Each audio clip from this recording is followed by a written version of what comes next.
जय मसीह की दोस्तों, मसीही प्रेम सभा में आपका स्वागत है। आज हम अपनी सीरीज को आगे बढ़ाते हुए देखेंगे मत्ती रचित सुसमाचार अध्याय 8।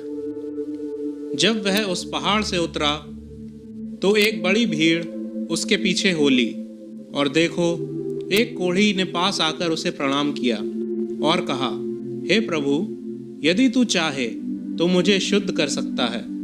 यीशु ने हाथ बढ़ाकर उसे छुआ और कहा, मैं चाहता हूँ, तू शुद्ध हो जा। और वह तुरंत कोढ़ से शुद्ध हो गया। यीशु ने उससे कहा, देख, किसी से ना कहना, परंतु जाकर अपने आप को याजक को दिखा, और जो चढ़ावा मूसा ने ठहराया है उसे चढ़ा, ताकि लोगों के लिए गवाही हो। जब वह कफरनहूम में आया तो एक सूबेदार ने उसके पास आकर उससे विनती की, हे प्रभु, मेरा सेवक घर में लकवा रोग से बहुत दुखी पड़ा है। उसने उससे कहा, मैं आकर उसे चंगा करूँगा। सूबेदार ने उत्तर दिया, हे प्रभु, मैं इस योग्य नहीं कि तू मेरी छत तले आए, परंतु केवल मुख से कह दे तो मेरा सेवक चंगा हो जाएगा। क्योंकि मैं भी पराधीन मनुष्य हूँ और सिपाही मेरे अधीन है। जब मैं एक से कहता हूँ जा, तो वह जाता है, और दूसरे से आ, तो वह आता है, और जब अपने दास से कहता हूँ यह कर, तो वह करता है। ये सुनकर यीशु को अचंभा हुआ, और जो उसके पीछे आ रहे थे उनसे कहा, मैं तुमसे सच कहता हूँ कि मैंने इज़राइल में भी ऐसा विश्वास नहीं पाया। और मैं तुमसे कहता हूँ कि पूर्व और पश्चिम से बहुत से लोग आकर अब्राहम और इसहाक और याकूब के साथ स्वर्ग के राज्य में बैठेंगे, परंतु राज्य के संतान बाहर अंधकार में डाल दिए जाएंगे। वहाँ रोना और दांतों का पीसना होगा। तब यीशु ने सूबेदार से कहा, जा, जैसा तेरा विश्वास है वैसा ही तेरे लिए हो।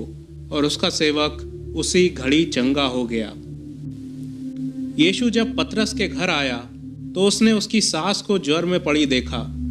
उसने उसका हाथ छुआ और उसका ज्वर उतर गया, और वह उठकर उसकी सेवा करने लगी। जब संध्या हुई तब वे उसके पास बहुत से लोगों को लाए जिनमें दुष्ट आत्माएं थीं, और उसने उन आत्माओं को अपने वचन से निकाल दिया और सब बीमारों को चंगा किया, ताकि जो वचन यशायाह भविष्यवक्ता के द्वारा कहा गया था वह पूरा हो। उसने आप हमारी दुर्बलताओं को ले लिया और हमारी बीमारियों को उठा लिया। यीशु ने जब अपने चारों ओर एक बड़ी भीड़ देखी तो झील के उस पार जाने की आज्ञा दी। तब एक शास्त्री ने पास आकर उससे कहा, हे गुरु, जहाँ कहीं तू जाएगा मैं तेरे पीछे हो लूँगा। यीशु ने उससे कहा, लोमड़ियों के भट्ट और आकाश के पक्षियों के बसेरे होते हैं, परंतु मनुष्य के पुत्र के लिए सिर धरने की भी जगह नहीं है। एक और चेले ने उससे कहा, हे प्रभु, मुझे पहले जाने दे कि अपने पिता को गाड़ दूं। यीशु ने उससे कहा, तू मेरे पीछे हो ले और मुर्दों को अपने मुर्दे गाड़ने दे। जब वह नाव पर चढ़ा तो उसके चेले उसके पीछे हो लिए, और देखो, झील में एक ऐसा बड़ा तूफान उठा कि नाव लहरों से ढकने लगी, और वह सो रहा था। तब चेलों ने पास आकर उसे जगाया और कहा, हे प्रभु, हमें बचा, हम नष्ट हुए जाते हैं। उसने उनसे कहा, हे अल्पविश्वासियों, क्यों डरते हो? तब उसने उठकर आंधी और पानी को डांटा, और सब शांत हो गया। और वे अचंभा करके कहने लगे, ये कैसा मनुष्य है कि आंधी और पानी भी उसकी आज्ञा मानते हैं। जब वह उस पार गदरेनियों के देश में पहुंचा तो दो मनुष्य जिनमें दुष्ट आत्माएं थीं कब्रों से निकलते हुए उसे मिले।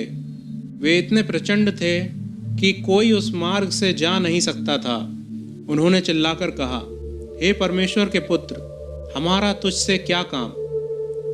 क्या तू समय से पहले हमें दुख देने यहाँ आया है? उनसे कुछ दूर बहुत से सुअरों का एक झुंड चर रहा था। दुष्ट आत्माओं ने उससे ये कहकर विनती की, यदि तू हमें निकालता है तो सुअरों के झुंड में भेज दे।